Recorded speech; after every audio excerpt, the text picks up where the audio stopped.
Yep, it works. I guess we're rolling. Here we are. Are you going to edit that out? I don't know. Okay. Depends on how much of a button we can put on this intro. Or I could edit. I could edit on the train tomorrow. Hey, yeah, you're taking a train from Denver, obviously, to Glenwood Springs? Yes.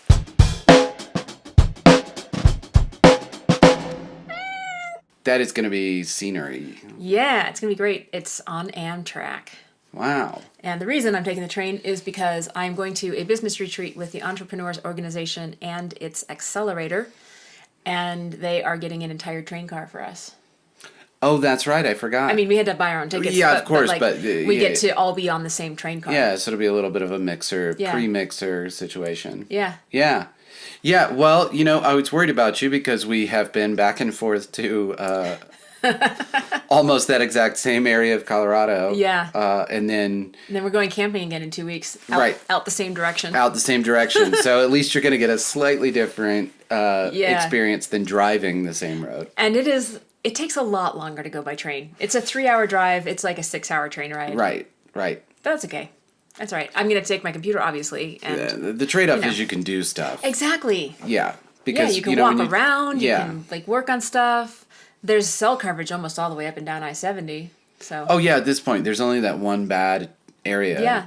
Up by the hill, Floyd Hill. Floyd Hill. For 5 or 10 minutes, it's kind of bad there. Yeah, and then there's a spot in the canyon.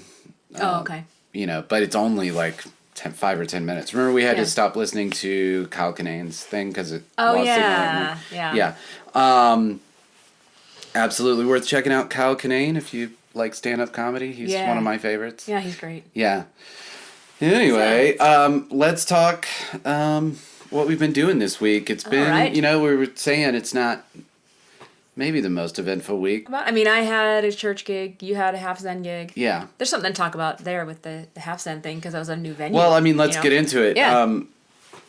The Half Zen gig was it was their album release party for the album that I produced for them, and I also play with them live.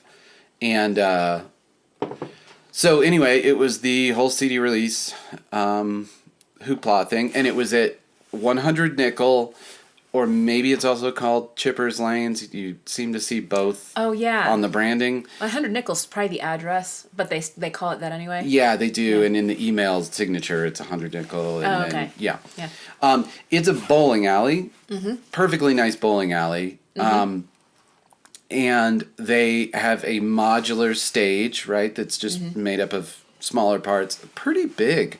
I mean, I was impressed with the size, but they just put the stage over 4 or 6 lanes or whatever, and then up towards the front where, the kind of hangout area for where you bowl. So it's up there. And then they do shows. They kind of do a lot of shows. And they do some interesting stuff. They do a lot of metal. They do a lot of hip-hop. They do a lot of original music. Yeah. So you would think a place like that would just have cover bands. But they really don't. And they're run by the people at, it's occurring to me now, I do have kind of a lot to say about this gig. Yeah. It's run by the people that run Mishawaka Amphitheatre, which is an amphitheater that if you drive north from Denver for about an hour, you get to Fort Collins, and then you take a left and head west up into the mountains, and there is a canyon. Poudre Canyon. Poudre Canyon, where the Poudre River is. Yeah, if you were French, you would say poudre. Yeah. But we say poudre. Yeah, it's not spelled how you think.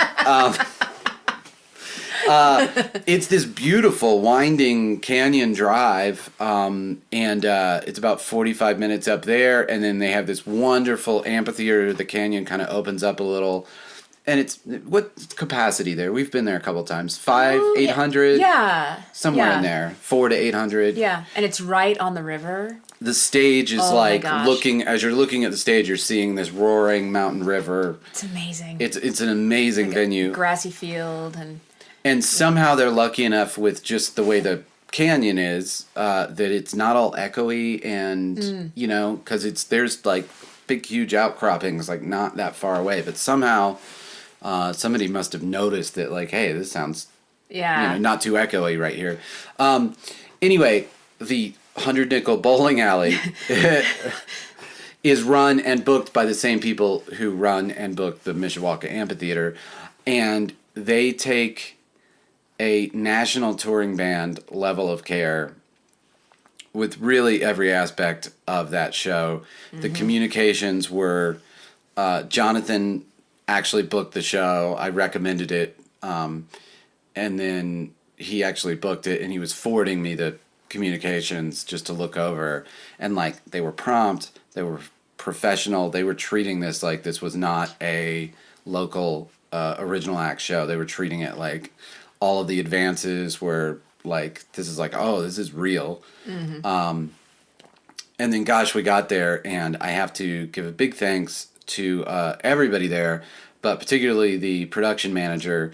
Not sure that's his exact title, but he is the production manager, Max, who was basically running the whole show.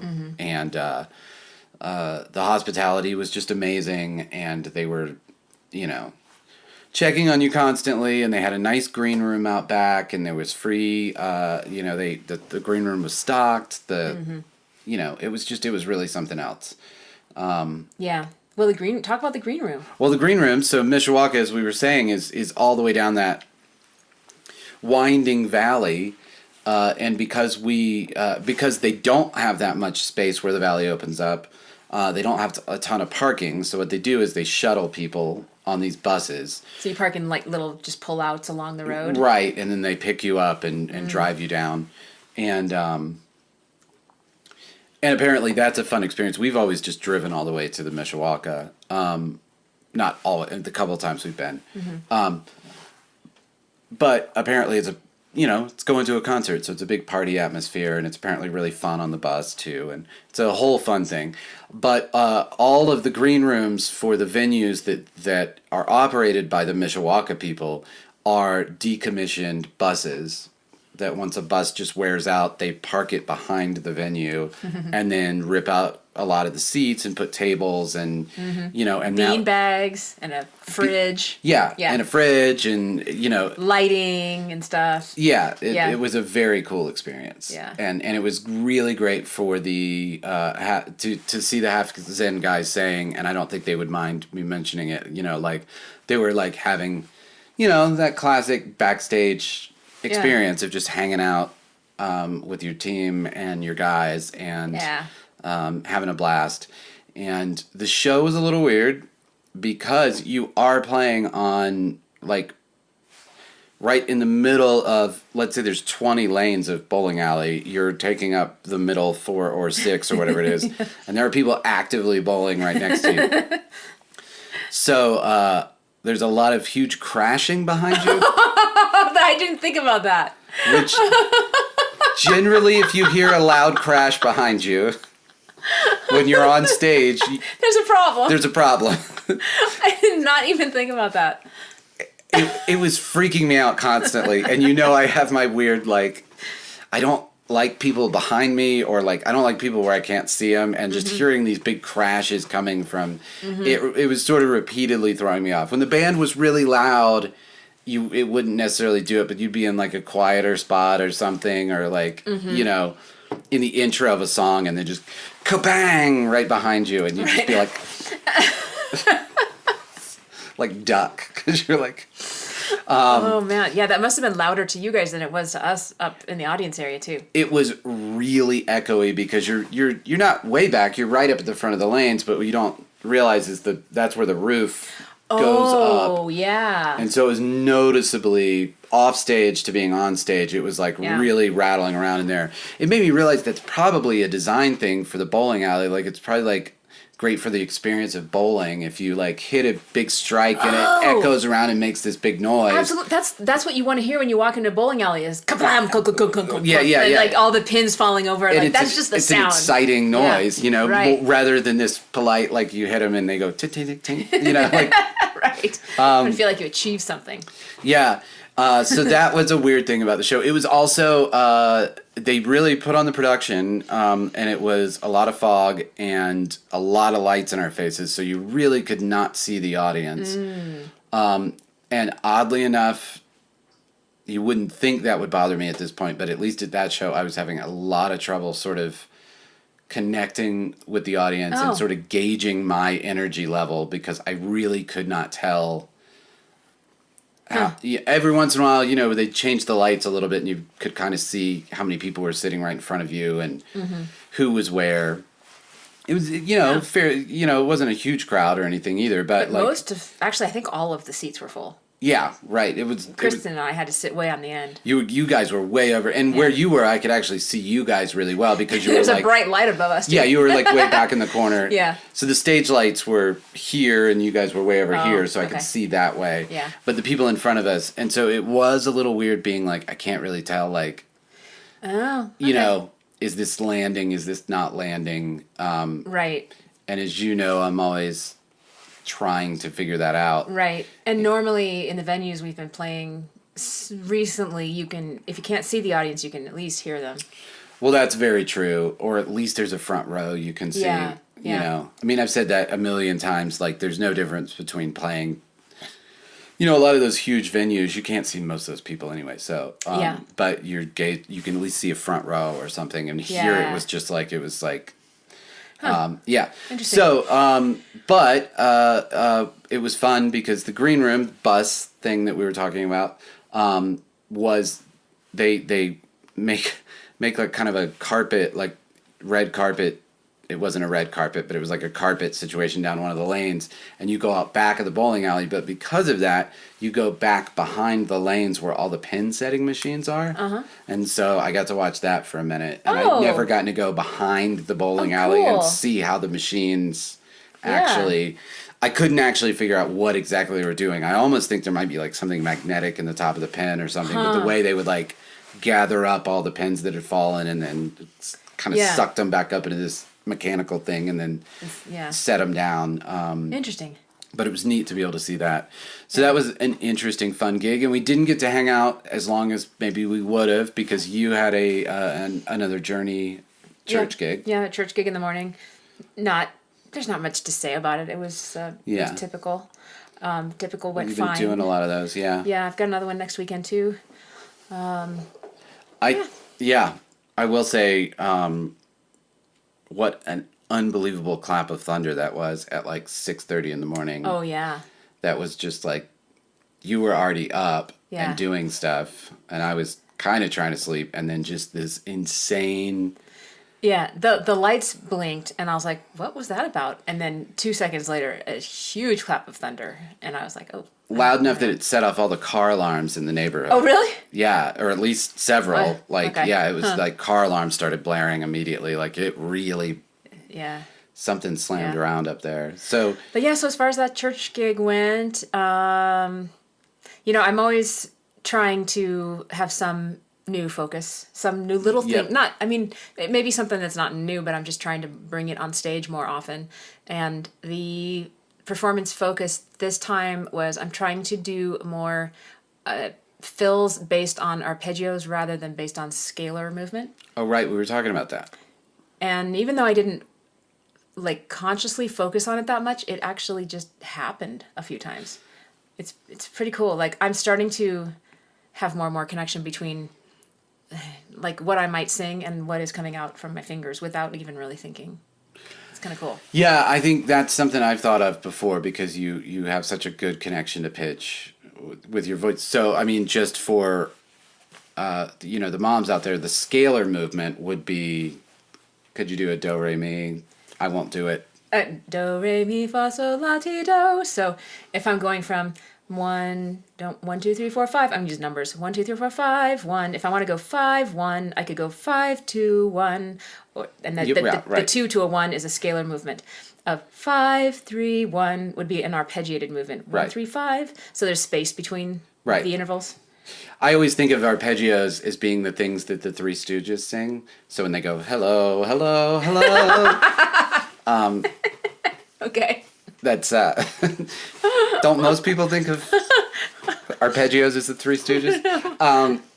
Yeah, but that's an arpeggio, which is the notes that make up a chord, and so naturally you're sort of breaking.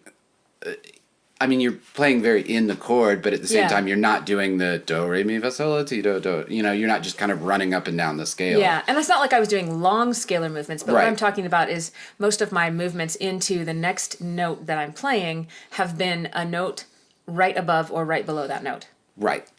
And I'm trying to expand my vocabulary a little bit to do something that like maybe circles around the note a little bit. And I got inspired for this with Bless the Broken Road by Rascal Flatts that we learned for Cody. Yes. So the fill where the bass comes in on that song does kind of like an arpeggio that goes like, it's a 6 below, let's see, 6, 1, 3, 5, 6. Do, do, do, do, do. It comes in like that. That's not the right notes, but... And I liked that so much. I was like, ooh, what is that? I want to try to work that concept in to my playing more often. Yeah, that's... I got to give it up. Rascal Flatts, not normally my cup of tea, but the production on that thing. I mean, all the parts on that recording are just like... Yeah, I was working on Life is a Highway with Jake Cohen today. That's another song. That is a tight song. That is a tight song. They got all the parts working right on that one. Oh, man, yeah. Were you doing the original Tom... No, you were doing the Rascal Flatts. Yeah. Yeah, Life is a Highway. Wow. So, that's so cool. Glad we've... What is it? Episode 117 or 118, and we finally mentioned the Three Stooges? I don't know. You've edited the last few, so I've forgotten what the number is. Yeah, I forgot what the number is. Yeah, I should probably just launch a Three Stooges themed podcast. Yeah, I'm sure. High demand. Yeah, high demand. Yeah, I grew up with a lot of black and white TV for some reason. I don't know why. Well, gosh, what else was going on? I had a really interesting AD client this week, and it was one of those things where it was a little bit of a... I wouldn't say it was a challenge at all. Tremendous performer and player, but it was not like just working with a rock band or just a singer or something. It's someone who plays cello and sings sometimes while accompanying herself with the cello, and then sometimes it's just cello over tracks. But she does theme songs from anime, video games, and cartoon movies, and so her show is basically like a bit of a review of like all these things, and if the theme song has singing, she sings it. If it's an instrumental thing, and it's interesting because she's figured out some really cool things where she's pulling in, like, say she's doing some themes from like Indiana Jones. So like if people aren't necessarily like super dialed in, you probably recognize the Indiana Jones theme. Yeah. You might not be able to pull it up in your head right this second, but when you hear it, you're like, oh yeah. Mm-hmm. But she travels almost every week doing all those comic conventions. So all the Comic-Cons, and she's getting booked and is traveling literally almost every weekend. Wow. All over the place. Dang. California, Canada, Mississippi, like, we met in person because she was doing one in Denver, and then there was coincidentally one in Colorado Springs the next day. So she came down here to do those. Wow. And then we got to work in person for 3 or 4 hours or whatever. Mm-hmm. It was just an interesting performance coaching thing, not really AD, because she has her thing really figured out, and the niche is like she's doing something, you know. So it was definitely just straight up performance coaching, but it was very interesting how it was like, well, I've never coached this before, but boy, do all the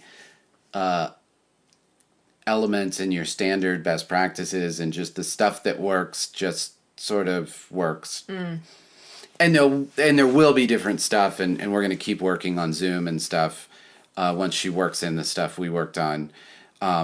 And I'm sure we'll get into new territory, but it's like, wow, you know, the ideas of sort of what makes a show and connection and all those things, like, you might be doing something that's so different than our normal coaching thing, but it really applies. And she's also, it applies more in a way because she's not just like, when I said review of all these things, she's not just like sitting in a chair being like, here's the theme from this, here's the theme from that. She's doing dances and running around the stage, and she's 100% wireless and has the like an electric cello, so it doesn't have the big wide thing on it. It's like a thinner thing, and it just plugs in. Like, it doesn't make that much noise on its own, but it plugs in.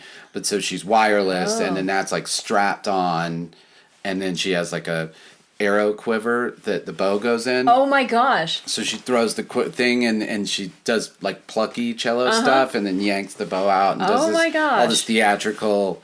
And if it's a video game, sometimes I didn't know this, there are dances that the video game characters do. Oh. Like when you're selecting your character, they have like little moves they do. And so she'll like be playing the song and then like throw in the move from the thing. It's really brilliant, and it clearly is working for her because again, she's traveling like every single weekend. That's great. Yeah. That's great. Pretty interesting thing and a pretty fun thing to be working on. Yeah. Yeah. So amazing. Yeah, I mean, you just never know what's kind of going to come up. But yeah, that was a really fun thing to work on, and I'm looking forward to just, helping that to kind of grow and, turning it into a show. And we were, we got into some of the talking points and how do you string these things together so it isn't just a random okay, now I'm going to play this thing. And it's not necessarily the heartfelt stories because, but just how do we string these things together so that, again, it becomes a show, not just I'm now going to play 12 video game themes for you. Right. Yeah.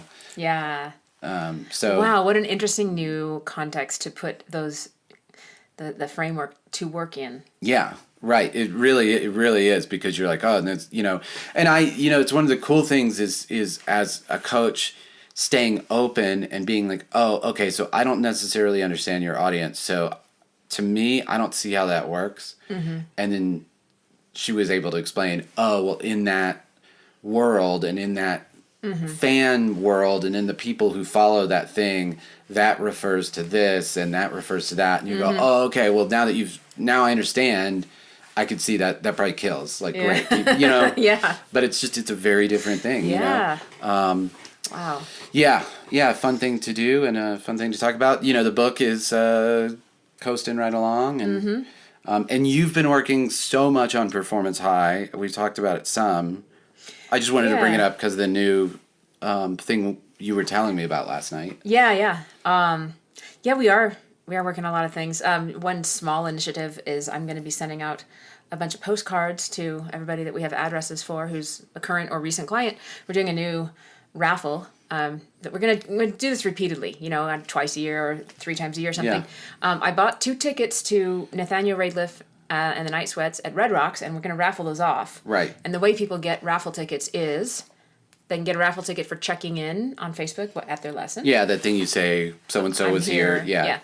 They can get a raffle ticket by tagging or mentioning us on socials. Then get 5 raffle tickets for writing us a Google or Facebook review. Right. And then get 10 raffle tickets for referring somebody who takes a lesson. Yes. And people who recently did those things are going to get credits. Going to get credits. I don't want them to be left out because Sarah left a review last week, but she didn't. You hadn't started and I think that's just going to do great things for just nudging people to go ahead and talk about us. They already do. I looked at our spreadsheet of who we're sending out this postcard to, and on part of it I saw the referral source.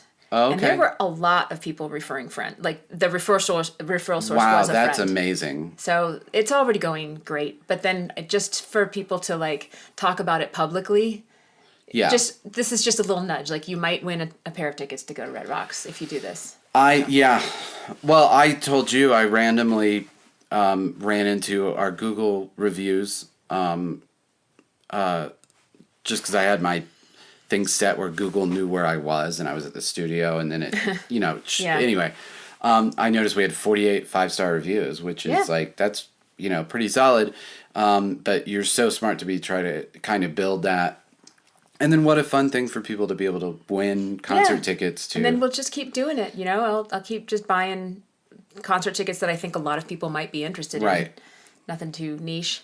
And hopefully just get people in the habit of checking in when they are at our studio and mentioning us when they do things, and we'll see where it goes. All that stuff is amazing. That's the referrals thing you were talking about. Word of mouth is a really big, Yeah. And we're going through a huge endeavor right now to talk to ultimately every single client at the studio in depth, if they're willing, to ask them how things are going, what could be better, what they need, what they'd love to see, what ideas they have for programming. Kristen is gathering a gold mine of data. Right. Of course, we can't serve every client's individual need to the nth detail, but we're seeing themes bubble up that are very exciting. Right. And we're going to be able to really make more differences in more people's lives with the ideas that are coming out. And we'll talk about this in the Vision Coalition meeting. Yeah, we're doing June. Vision Coalition. Yeah. I think it's that kind of information coming from clients it's gold. I mean, more than gold. Yeah.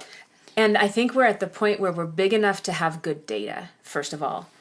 Like you can imagine a business. Like, I'd like to do a business that does this and serves people like this, but you don't know if anyone actually wants that until you have people paying you for it. Right. And then when you're small, you have a small sample size. Right. And so, yes, you can certainly, and you should, ask your small business clients what they want. And you should, lean into doing more of what they want and less of what they don't. But I think we're at a big enough size now that the data we're getting is going to be even more powerful. Like, we're going to be sure that a lot of people are going to want what we want, what we offer, because a lot of people have said they want it. Right. Rather than like 3 people said they want it, so that must be, When your sample size is too small, everybody has too varied of reasons for being there. Yeah. That's it was interesting because Kevin, who was my drummer in high school and then came out in jams with no address in January, and he was saying that is even a problem with churches sometimes, where if it's too small, it's sort of hard to get a consensus or hard to get a handle on like why is everybody or like everybody's got a different if it's tiny and it's 40 people, then everybody has a different reason that they're going to this one, and so you're like, well, do we do neighborhood stuff, or is it that people used to live here and now it's the family church? I mean, there's like it's too, you can't get like good data, you can't get good but I mean, when I pulled together the spreadsheet of people who are either currently taking lessons or did take a lesson, I think we went back to middle of last year, so like July of last year, it's culled down, it's like 300 people, and I mean culled down, like we have some multiple addresses, so multiple records. We have a bunch of people who don't have billing addresses in the system, so we can't mail them. Right, so you can't. But that's impressive, and that's really gonna be because people, I mean, as much as people like it, it just helps to know what they like and what they want more of, and what most people want more of, not just what one guy said this one time, and then you try to do it, and it turns out nobody's. That's like when one guy's like yelling for a song, and you're like, oh, they want to hear us play this song. No, it's one guy. It's one guy. Speaking of which, you guys have then finished playing, and of course, way off to the side, one guy who had been bowling and not paying attention the whole time was like, one more song! Yeah. And I was like, that is exactly what we talk about, you talk about. Like, there's always going to be somebody who just yells one more song just to be loud. It's the generic compliment, Although the other generic thing people yell at bands, I'll end it with this story. We used to, when I was playing in Jacksonville, and we were playing a bunch of nights a week, and not most nights a week, but maybe definitely a little more than UDT. But anyway, we were playing in bars and beach bars and these like real party atmospheres and stuff. And of course, the thing you generically yell at a band is play Freebird. Yeah. And what we would do to respond to that was, what Kurzweig used to do is he had an arrangement where he could sing Freebird over playing the music to Stairway to Heaven. Okay. So he would do it, but he would sing Freebird over Stairway to Heaven. And what we would do is pretend to be genuinely surprised that someone yelled play Freebird. And we'd be like, Randy, did you hear what that guy said? Like on the microphones, we'd be like, did you hear what that guy said? He just said play Freebird. Because, like, do you think he said it because, like, Freebird's, like, a famous rock song? And then the other people would be like, I bet that's why he said it. He probably said it because, like, and we would just keep it up until whoever had yelled it, like, got tired of it and walked away. But that was our shtick, was, like, we would just humiliate them for yelling the most generic thing. Like, we would pretend like we'd never heard that before. Like, this guy's some sort of comedic genius. Like, did you see how he put that together? He was like, oh, Freebird's a famous song. They're playing songs. Play Freebird, that would be hilarious. Like, this guy's, and you would just way to alienate a member of your audience. It's a busy beach bar. It's some guy just in the back who's not even really participating. You know, like, no one who's actually dancing and having fun ever yells "Play Freebird" at you. It's somebody making fun of you. Yeah. So it was always like, that was our, crowd control technique. And sometimes you had to keep it up for like 5 minutes or so, but like, we would just like, oh my gosh, keep it up till they left. Oh my gosh. Not every time. So you gauge the situation, but when it was a slower night and you had time, it was always fun to do that little act out. Whew. Yeah. All right, I'll never yell Freebird again. Yeah, because that's what you always do when someone's playing. Yeah, that's so funny.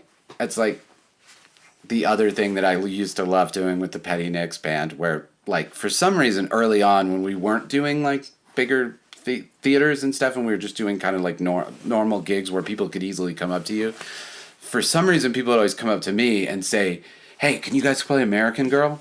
And of course we're going to play American Girl. So I would pretend not to know that there was a song called American Girl. I'd be like, I think you mean American Woman. They'd be like, no, American Girl. And I'm like, no, American Woman by the Guess Who. They'd be like, no, American Girl by Tom Petty. And I'm like, I don't know if we know that one. It's the most famous Tom Petty song. But that was always fun to...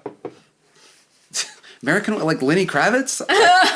That's a Lenny Kravitz song. We can't do that one. Yeah, anyway. Boy, way to stretch, huh? Yeah.